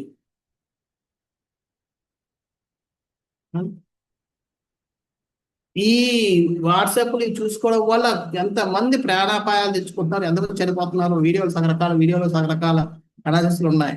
ఈ నడుచుకుంటూ వాళ్ళు వెహికల్స్ బుక్ తీసుకుంటున్నారు, వెహికల్. సో రకరకాల యాక్సిడెంట్ అన్ని ఉన్నాయి. ఎందుకని? వ్యర్థ కర్మిభి, దినమంతా పనికి వాళ్ళ వీడియోలు అవి చూసుకుంటారు. రాత్రి అంతా ఏం చేస్తారు? పడుకుంటారు. 10 గంటలు పడుకుంటారు, 15 గంటలు పడుకొని రాత్రి వ్యర్థం చేస్తారు, పగలంతా ఇలా చేస్తారు. ఏం వాళ్ళ జీవితం సాధించింది ఏంటి? దాని తోడు మందస్య బద్ధకస్తులు, మంద ప్రజ్ఞస్య, తెలివితేటలు కూడా మందంగా ఉన్నవాడు. మంద ఆయుష్ కూడా ఉంది. అందుకనే మందమతులను అల్పాయుష్కులకు సోమరిపోతూ మానవులు రాత్రి కాలమును నిద్ర ఎందును పగటి సమయం వ్యర్థ కర్మలను చుట్టూ గడిపివేయుచున్నారు. అది చింతిస్తున్నారు ఋషులందరూ. అప్పటికి ఇంకా కలియుగం పూర్తిగా రాలేదు. చూడండి, వాళ్ళు చింతిస్తుంది అప్పుడు ప్రజల కోసం కాదు, భవిష్యత్తులో రాబోయే ప్రజల కోసం. 5,000 సంవత్సరాలు ఇప్పటికే ఇలాగ ఉందంటే ఇంకా 5 లక్షలు 4 లక్షల సంవత్సరాల తర్వాత కలియుగం ఎలాగుంటుంది, ఎంత ఘోరంగా ఉంటుందో మనం అర్థం చేసుకోవచ్చు.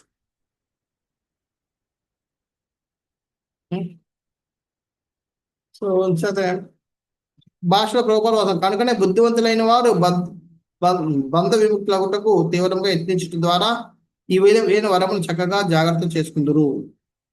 మానవ జీవితానికి విలువైన గిఫ్ట్ మనం, దాన్ని మనం దుర్వినియోగపరుచుకుంటే అంతకన్నా బుద్ధిహీన ఇంకెవరో ఉంటాం. అందుకని ఇక్కడ ఏం చెప్తున్నారు? బుద్ధివంతులు ఏం చేస్తారు? ఇటువంటి బంధ విముక్తుల నుంచి బయటపడడానికి తీవ్రంగా ప్రయత్నం చేస్తూ ఉంటారు. ప్రయత్నం చేయడం ద్వారా ఈ విలువైన మానవ జీవితాన్ని వాళ్ళు జాగ్రత్త తీసుకున్నట్టు అవుతుంది. సో మనకి ఇంద్రియ భోగం కోసం మనకి చూస్తున్నాం, కానీ ప్రభుపాద ఏమంటున్నారు? ప్రకృతి నియమానుసారము ఇంద్రియ భోగం జంతువులకు కూడా లభిస్తుంది.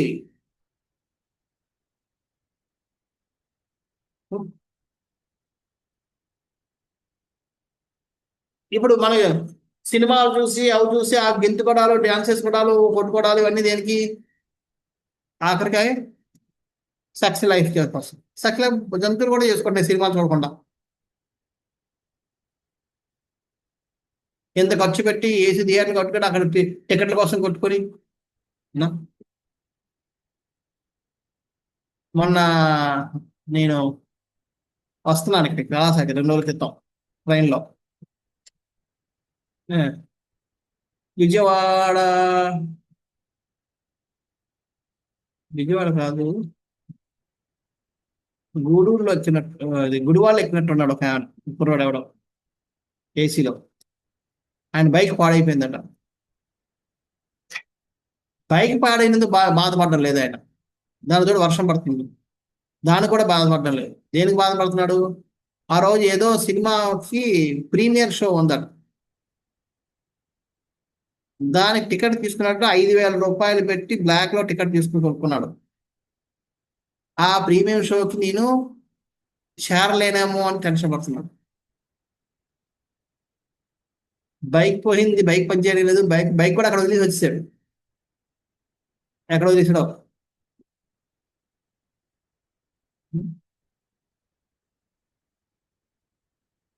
అప్పుడు ఎవరు వాళ్ళ అమ్మకు ఫోన్ చేస్తున్నారు నా ముందే.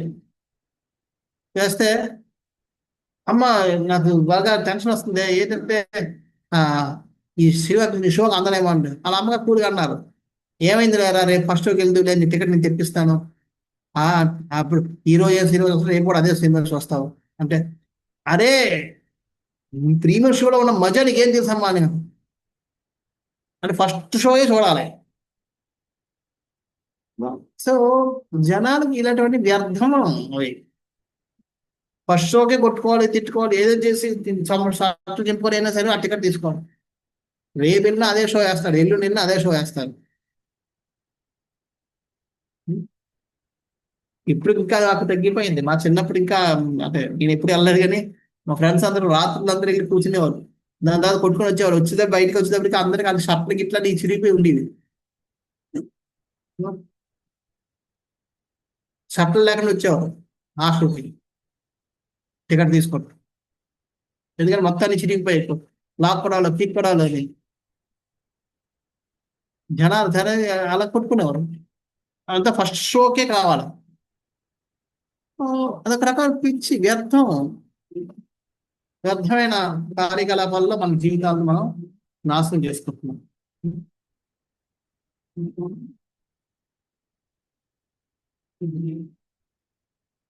ఇక్కడ ప్రభుపాద చెప్తున్నారు మళ్ళీ ఇంకా, మానవ శక్తితో పలు వస్తువులు సృష్టించబడినప్పటికీ అవన్నీ భవబంధ విముక్తి కొరకు గాక కేవలం ఇంద్రియ భాగం మధ్య నిర్దేశించబడి ఉన్నవి.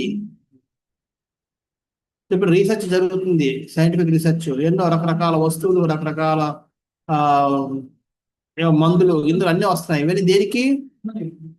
ఇంద్రియ తృప్తిని ఇంకా పెంచడం కోసమే తప్ప ఈ భవసాగర్ నుంచి మనం రక్షించేది ఒక్క మందు లేదు, ఒక వస్తువు లేదు. ఏ వస్తువు మన దగ్గర ఉంటే మనకి భక్తి చేస్తాం, అటువంటి వస్తువు లేదు. మనతో భక్తి చేయించే వస్తువు ఒకటి లేదు. మన ఇంద్రియ భాగాన్ని పెంచడం లేదా ఇంతే తప్ప వేరేది భావబంధం నుంచి విముక్తి చేసే ఏం లేవు. పగడ కూడా కష్టపడి పనిచేసిన పిమ్మట అలసిన మానవుడు రాత్రి సమయంలో అందరిలోనో లేదా భైదన సుఖంలోనో గడిపివేయను. మందమతులైన భౌతిక జీవన కార్యక్రమం ఇదియే. పలికిన వారు ఇచ్చిన సోమరులుగాను, మందభాగ్యులుగాను, అల్పాయుషులుగాను తిప్పుబడి. ఈ విధంగా ఇది అందరూ కలియుగ జీవుల తాలూకా లక్షణాలు. ఇలాంటివి మంద సుమంద మధ్య మంద భాగ్య సేమ్ అదే అదే మూలాలు అదే చెప్తున్నారు. మంద మతయో మంద ప్రజ్ఞస్య మంద ఇక్కడ మందస మందస్య సేమ్ అవే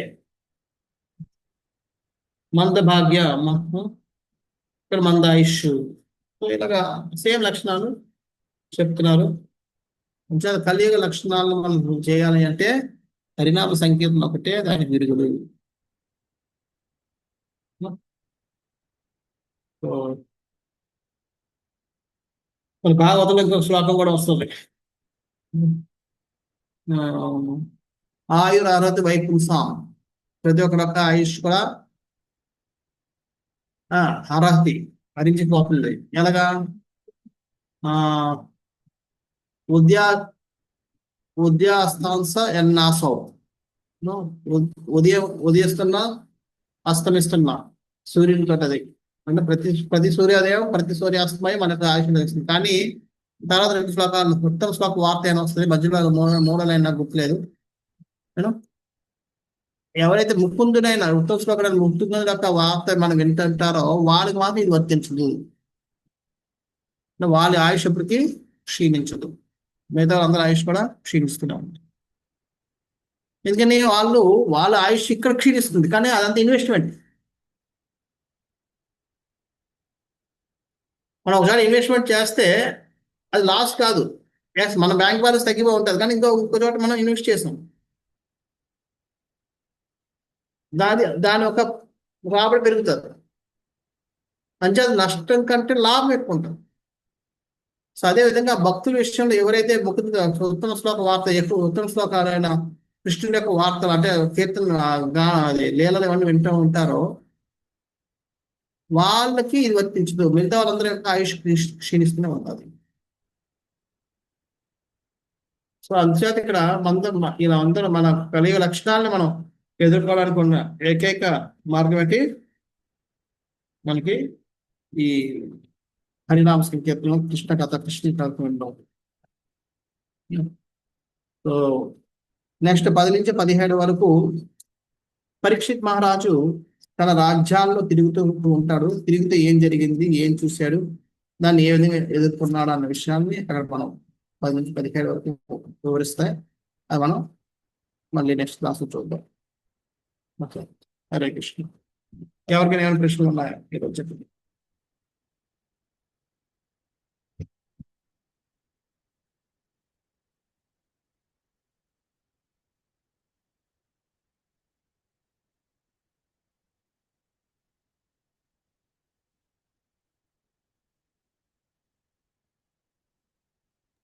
హరే కృష్ణ ప్రభు.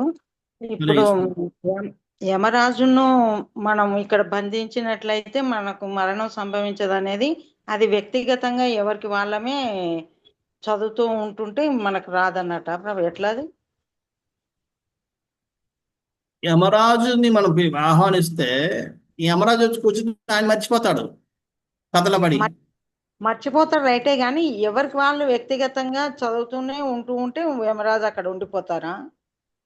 ఎలాగా? ఎలా ఆహ్వానిస్తామనా? యమరాజుని ఎలాగ ఆహ్వానించాలి మన ఇంటికి? అదే అంతే కదా. అంటే ఇట్లా అందరికి వర్తించాలంటే అందరూ ఎవరికి వాళ్ళు కృష్ణ కథ అనేది చదువుతూ ఉండటం వలన వాళ్ళ దగ్గర ఉండిపోతారు అన్నది. ఎలా అర్థం కాలేదు. అదే అంటే అక్కడ వాళ్ళందరూ అక్కడ వాళ్ళు అడుగుతున్నారు ఏమని, ఋషులు వాళ్ళకి యమరాజు చూసే ఇది ఉంది కాబట్టి వాళ్ళందరూ ఋషులు కూడా పిలుస్తున్నారు అంటున్నారు అన్నమాట. యమరాజు ఇన్వైట్ చేద్దాం, చేస్తే వీళ్ళు ఎవరు కూడా చనిపోరు, అందరూ ఆగిపోతారు. అంటే అది చర్చిస్తున్నారు తప్ప వాళ్ళు ఇన్వైట్ చేయలేరు. యమరాజు చేస్తే యమరాజు మహాజనుడు కదా, మహాజనుడు కాబట్టి ఖచ్చితంగా కృష్ణ కథ నచ్చుతుంది.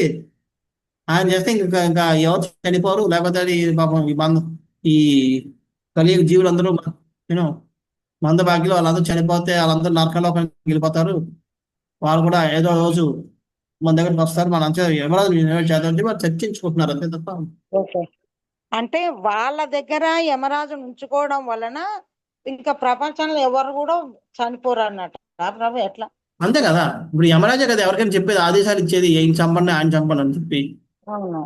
మరి ఆయన అంటే చెప్ప మరి మిగతా వాళ్ళందరూ చనిపోకుండా ఉండడానికి ఏం ఉద్ధరిస్తారని ఉండి భూమి మీద? ఏం జరుగుతుందా ఇప్పుడు వాళ్ళ దగ్గరనే ఉంచేసుకొని యమరాజును వాళ్ళు కట్టి పడేసుకొని, అంటే ఇంకా ఆయన ఎవరిని తీసుకెళ్లకుండా ఉంచుకుందామన్నారు. ఓకే. ఉమ్, ఉమ్. కానీ బయట వాళ్ళకు దాని వలన లాభం ఏమైనా బ్రతికి ఉండడమేగా. లాభం ఏంటంటే వాళ్ళు బతికుంటే కనీసం వాళ్ళు వాళ్ళు చనిపోయారు అనుకోండి, ఇంతకు ముందు చెప్పాను సాధువు ఒక మూర్ఖుడికి ఎందుకు చనిపోమని చెప్పాడు, చావద్దని చెప్పాడు, చచ్చిపోతే నరకానికి వెళ్తారు కదా. ఉమ్, వాళ్ళు ఇప్పుడు నరకం నుంచి రక్షించినట్టు అవుతుందిగా చనిపోతే. ఉమ్, అంటే బయట వాళ్ళు ఎవరైతే ఉన్నారో వాళ్ళందరూ కూడా కనీసం నరకంకి వెళ్ళకుండా బతుకుతారు.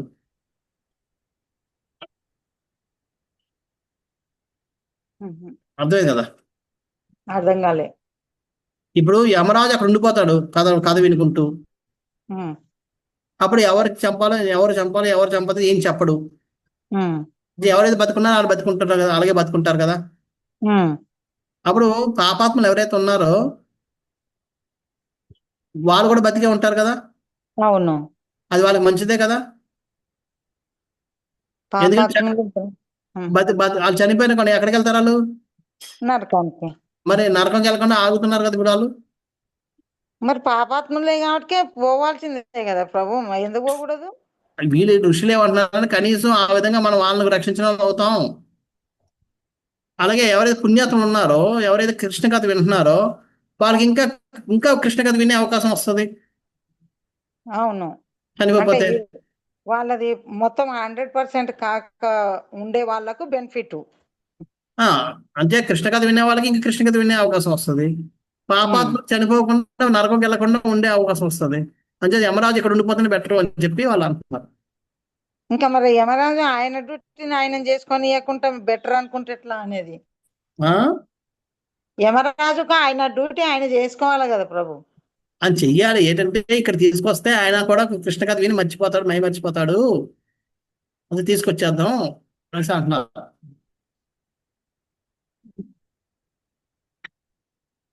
వస్తాడు కాదు. కృష్ణ ప్రభుజీ, అంటే వీళ్ళు ఈ ఋషుల యొక్క కృప అన్నట్టు కదా, ప్రతి జీవికి అవకాశం ఋషులు ఇవ్వడానికి. మంచి అందరు లోక కళ్యాణం గురించి ఆలోచిస్తున్నారు. కాబట్టి వాళ్ళ వాళ్ళ కంపాషన్ అన్నట్టు అది ప్రతి జీవి పట్ల. అది వాళ్ళు ఏంటంటే ఆ జీవులను ఆ పాపాత్మని ఉద్ధరించినట్టు అవుద్ది, పుణ్యాత్మని ఉద్ధరించినట్టు అవుద్ది. అంటే మనం యమరాజుని పిలిచేద్దాం ఇక్కడికి అని చెప్తున్నారు.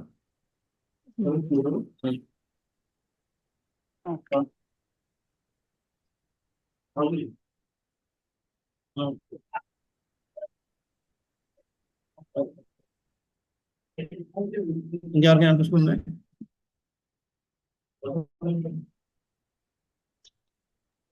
హరే కృష్ణ ప్రభుజీ. హరే కృష్ణ. ప్రభుజీ ఇక్కడ చమత్కారంగా చెప్తున్నట్ట లేక నిజంగా పాపాత్ముల్ని ఉద్ధరించారు? వాళ్ళు వాళ్ళ వాళ్ళ కల్పన అలా ఉంది, వాళ్ళ కోరిక. కానీ యమరాజు వచ్చిండేవాడు, పిలిస్తే వచ్చిండేవాడు కాదు. ఎందుకంటే ఆ డ్యూటీ ఆయన చేయి వదలడు.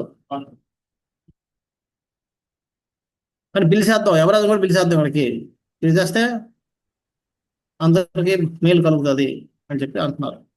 ఆ విధంగా అందరి యొక్క మేలు కోసం అలా ఆలోచిస్తున్నారు. వాళ్ళు ఏదో పిలిచిన్నా యమరాజు వచ్చిండేవాడు కాదు. వస్తే మాత్రం అదే జరిగి ఉండేది, కానీ అలా జరగనివాడు. ఎందుకంటే యమరాజు తన డ్యూటీని ఎప్పుడు మర్చిపోయాడు. మాతాజీ అన్నట్టుగా తన డ్యూటీని ఎవరు విడిచిపెట్టడు కాబట్టి ఆయన ఎప్పుడు రాడు. వీళ్ళు పిలిచిన సార్ రాడు, వస్తే మాత్రం అదే జరుగుతుంది.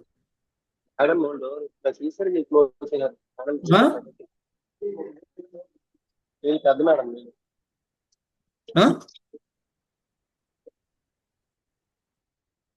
హరే కృష్ణ.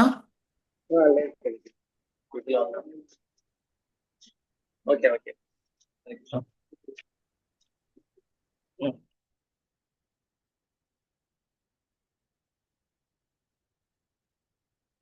ఎవరికైనా ఉన్నాయా? ప్రశ్నలు? హరే కృష్ణ ప్రభు ధన్యవాదాలు. ధన్యవాదాలు.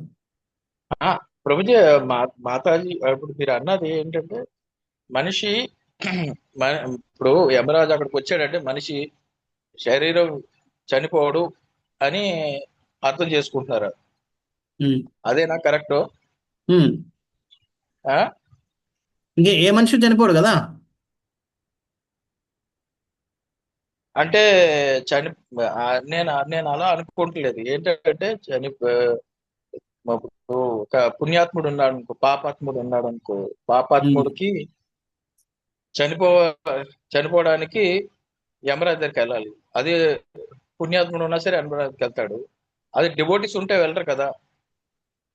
ఉమ్, డివోటీస్ అంటే ఇక్కడ చనిపోవడంటే శరీరం విడిచిపెట్టడం అని అనుకోవాలి కదా మనం. అంతే. అది ఇప్పుడు యమరాజు ఇక్కడ ఉన్నా లేకపోయినా డివోటీస్ చనిపోతే డివోటీస్ శరీరం వెళ్ళాలి.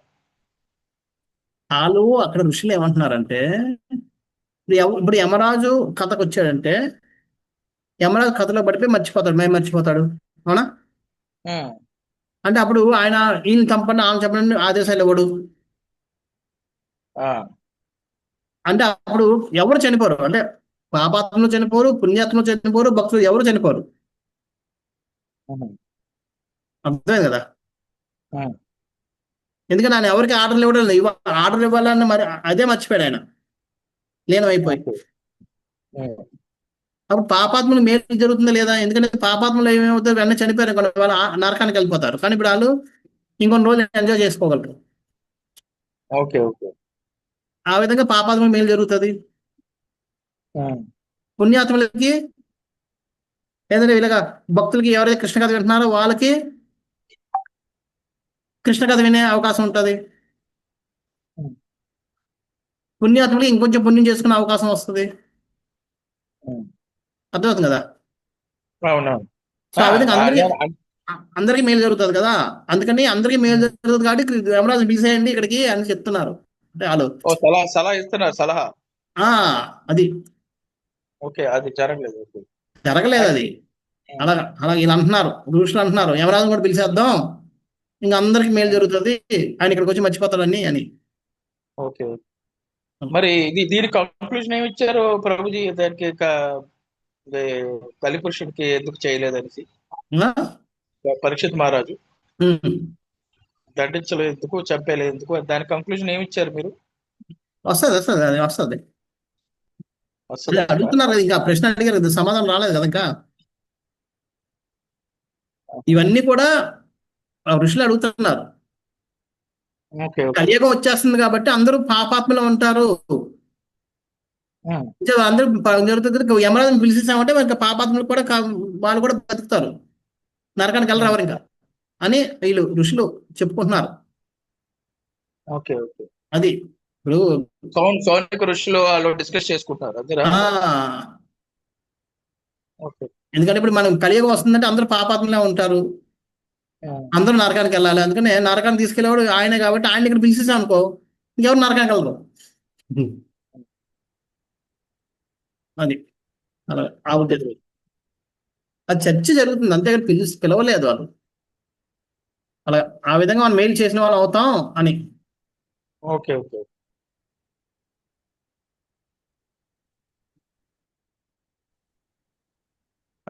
హరే కృష్ణ ప్రభు. హరే కృష్ణ. రోజు మీరు ఒక పాయింట్ చెప్పారు రోజు. ఇప్పుడు ఉత్తమ భక్తుడు అంటే అతన్ని ఉద్ధరించడం కాకుండా వేరే వాళ్ళని కూడా ఉద్ధరించగలగాలి అన్నట్టు చెప్పారు రోజు. అంటే పరిస్థితి మరి ఎగ్జాంపుల్ ఇచ్చాడు దానికి.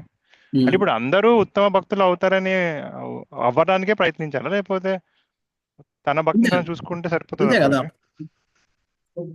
అందరూ దానికే ప్రయత్నిస్తాం. అందరూ అవుతున్నా అందరూ ఇప్పుడు మనం 100 మార్కులకి అటెంప్ట్ చేయాలని పెట్టుకుంటేనే 100 మార్కులు రాస్తేనే 50-40 మార్కులు వస్తున్నాయి. మనం రాసే 40 మార్కులు రాస్తే ఇంకా 8 మార్కులు వస్తాయి. మన లక్ష్యం శుద్ధ భక్తులు అవడానికే, మహాభారతులు అవడానికే. అప్పటికి ఏదో ఒక కనిష్ట అధికారి కింద ఏదో అధికారి కింద మనం తేలుతాం, మధ్యమ అధికార స్థాయిలోనే ఎక్కడో. ఇప్పుడంటే మనం డిఫరెంట్ భక్తుల స్టైల్స్ చూసుకుంటే కూడా ప్రతి ఒక్కళ్ళు అందరికీ ఉద్ధరించాలి కాక వాళ్ళ భక్తులను చూసుకునే కదా ప్రభు కొంతమంది అందరూ అట్లా ఇప్పుడు ఎవ్రీబడి ఈజ్ మనకేంటంటే నాట్ ఫర్ ప్రీచింగ్. కరెక్ట్ అందరూ అవ్వలేరు. ఎందుకంటే ఒకళ్ళ దాంట్లో సత్వగుణం ఉన్నాడు తొందరగా అవుతాడు, తమగుణం ఉన్నాడు చాలా టైం పడుతుంది. సో వాడికి చాలా టైం పడుతుంది కాబట్టి వాడు అవ్వలేడు. కానీ వాడికి కూడా అవకాశం ఉంది తండ్రిగా. యాక్చువల్గా ఆ తమోగుణంలో ఉన్నవాడికి సత్వగుణంలో ఉన్న కంటే ఎక్కువ అవకాశం ఉంది. శుద్ధ భక్తులు అయ్యే అవకాశం, లేదా భగవంతం వెళ్ళే అవకాశం. ఎందుకని వాడికి శుద్ధ భక్తులు అయ్యే అవకాశం లేదు కాబట్టి వాడు తీవ్రంగా ప్రయత్నిస్తాడు. భగవంతుడు ఆ ప్రయత్నం చూస్తాడు కాబట్టి వాడికి ఎక్కువ కృపిస్తాడు ఈ సత్వగుణంలో ఉన్న వాడికంటే.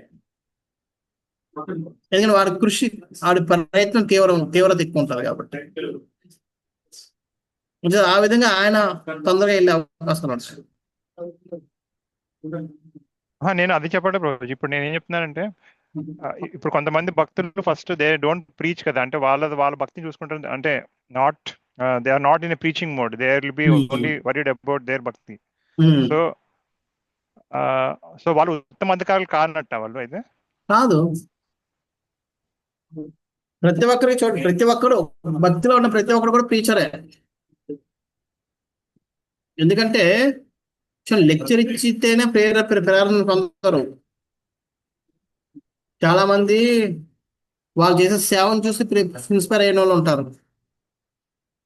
కొంతమంది వాళ్ళు సింగింగ్ చూసి ఇన్స్పైర్ అయ్యి ఉంటారు.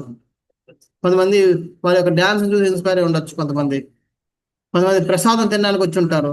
వాళ్ళందరూ కుక్కులందరూ ప్రచారకులే, ఎందుకు ప్రసాదానికి వస్తున్నారు వాళ్ళు. కొంతమంది వచ్చి భక్తులు అవుతారు కొంతమంది. సో మనం ఎవరిని ఇన్స్పైర్ చేసినా మనం ప్రచారకులమే. ప్రచారకులు అంటే ఓన్లీ ప్రచారం చేయాలని లేదు. మన వల్ల ఏ ఒక్క వ్యక్తి ఇన్స్పైర్ అయినా మనం ప్రచారకులు అయినట్టే.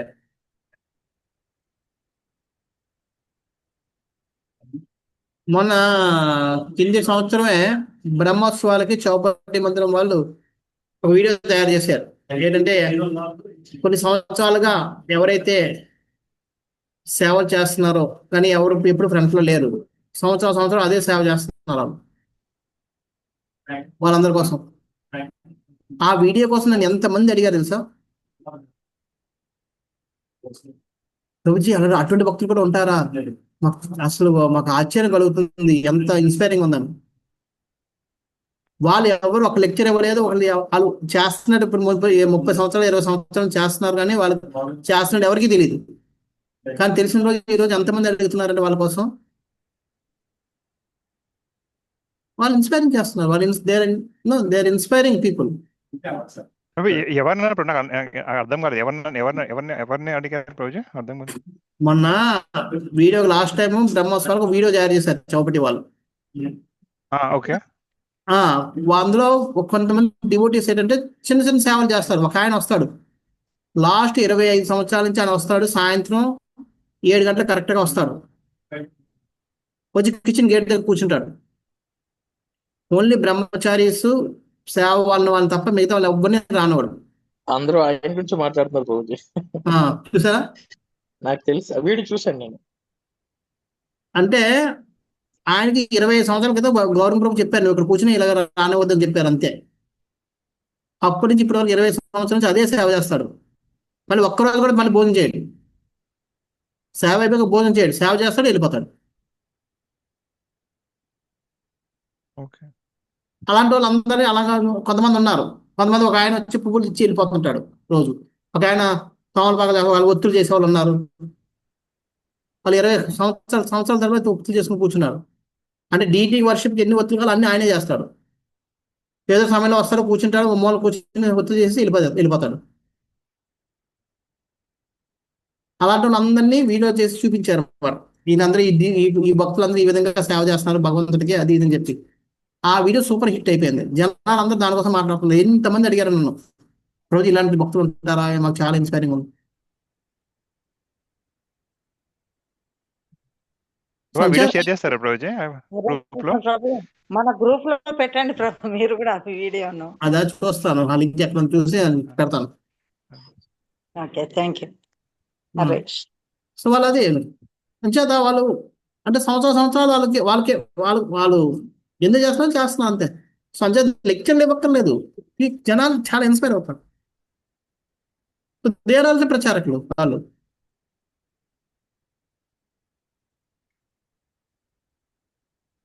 సో అంతే, వాళ్ళు మహాభాగవతులే. ఎందుకంటే వాళ్ళ సేవ వాళ్ళు పర్ఫెక్ట్గా చేసుకుంటున్నారు, ఎవరితో సంబంధం లేదు, డిటాచ్డ్. వాళ్ళు గుర్తింపు వస్తుందా రాదా, ఏం చేస్తారు అవన్నీ సంబంధం లేదు. దే ఆర్ మహాభాగవతులు యాక్చువల్గా చెప్పాలంటే, లెక్చర్లు ఇచ్చే బాలాంటి వాళ్ళు అంటే.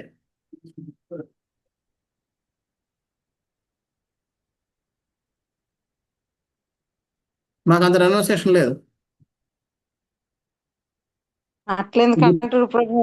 ఎవరికి శక్తి మేరకు వాళ్ళు అనేది సేవలో ఉన్నారు కాబట్టినే మరి ప్రచారం అవుతుంది కదా ప్రభు. మరి కరెక్టే, మాకేంటి గుర్తింపు కావాలి. ఇప్పుడు మేము ఎక్కడైనా ప్రచారం చేస్తే అక్కడ ఎవరు రెస్పాండ్ అవ్వలేదు కానీ మాకు చిరాకు వస్తుంది, యూనో మాకు విసుగు వస్తుంది, కోపం వస్తుంది. ఎవరు వినడం లేదు, ఏంటి వేస్ట్, చేసిన వేస్ట్. వాళ్ళకి అది లేదు, చేసుకుంటూ వెళ్తున్నారు. గుర్తింపు లేదు, గుర్తించకపోయినా చేసుకుంటూ వెళ్తున్నారు.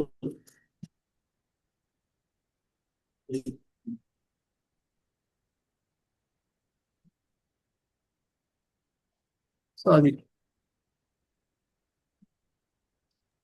ఓకే, ప్రచారం అంటే జస్ట్ నాట్ ఓన్లీ ప్రీచింగ్ అంటున్నారు ఎట్లా? No.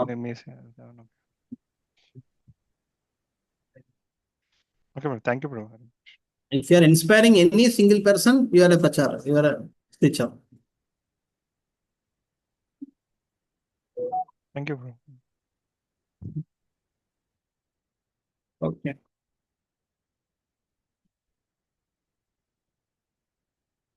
హరే కృష్ణ. శ్రీల ప్రభుపాదికి జయ. గ్రంథరాజ్ శ్రీమద్ భాగవతం की जय. వాంఛా కల్పతరుభ్యశ్చ కృపా సింధుభ్యేవ చ పతితానాం పావనేభ్యో వైష్ణవేభ్యో నమో నమః. అనంతకోటి వైష్ణవులకి జయ. హరే కృష్ణ.